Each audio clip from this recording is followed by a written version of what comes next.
দেখা ওর বাড়িতে, প্রথম দেখা ওর সাথে আমার ওর বাড়িতেই হয়, যখন ফার্স্ট আমার বৌদিকে নিয়ে দেখতে যাই। তারপরে ওকে আমি রিকোয়েস্ট করি যে সবার সামনে কথা বলা কেমন হয়, তুমি তো যাবি। মদন মোহন বাড়িতে ওর সাথে আমার ফার্স্ট কথাবার্তা।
কথাবার্তার ধরন দেখে আমার প্রথম ভালো লেগেছিল, তারপরে তো হচ্ছে দেখা দেখি হলো, ফ্যামিলি থেকে কথাবার্তা কথার জন্যই আমার বেশি ভালো লেগেছে।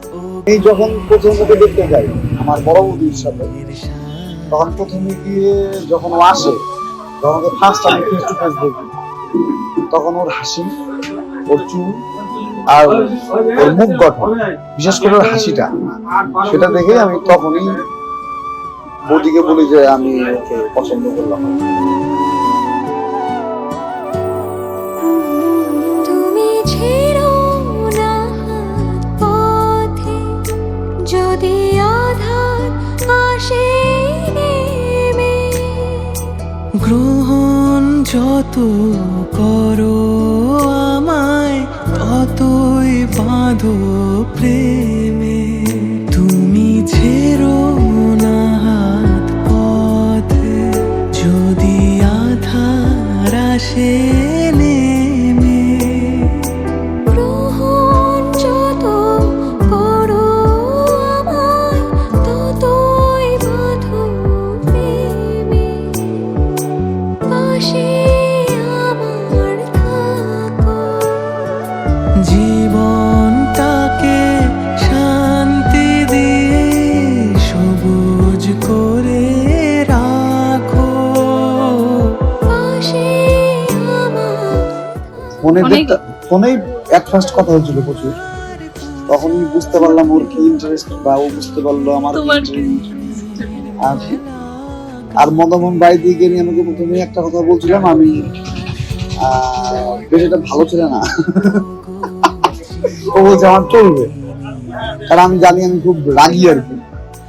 ও বলছে আমি মানায় নিব। তুমি যেন কি বললাম আমাকে, বলো কি বলছি, তুমি কিছুই বলো নাই, কোথায় কি বলছি মনে নেই আমার। ভুলেই গেছে।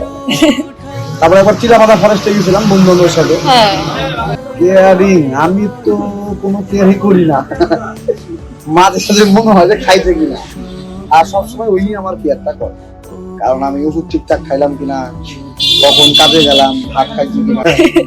আমার চিকেন ভালো লাগে, ওই চিকেন শেখার জন্য এই যে বানাইছে, কই গেল এই যে শিখতেছে আর কি চিকেন বানানো। কপালে এখন অব্দি জোটে নেই আর কি, শিখতেছে।